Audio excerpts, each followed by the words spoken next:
Քանի որ այսօր մենք գտնվում ենք այնպես մի հատ վիճակում, որ առավել ևս որ մեզի ամեն օր սպառնում են պատերազմներով,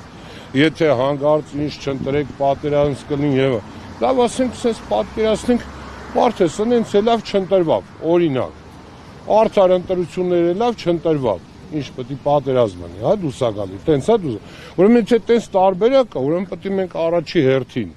մեր շարքերը մաքրենք դավաճաններից, որ պատերազմ Աստված մի արածցե, նորից եմ ասում,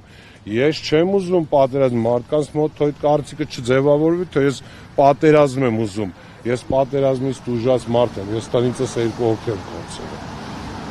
Ես չեմ ուզում լինի, բայց եթե պետք է լինի, գոնե իմանանք ով ում է այդում պատերազմ,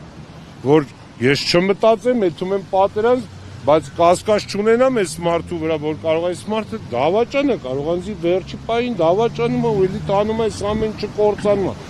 Դրա համար առաջնահերթ պետք է մենք մեր դավաճաններին հանենք ջրի երես,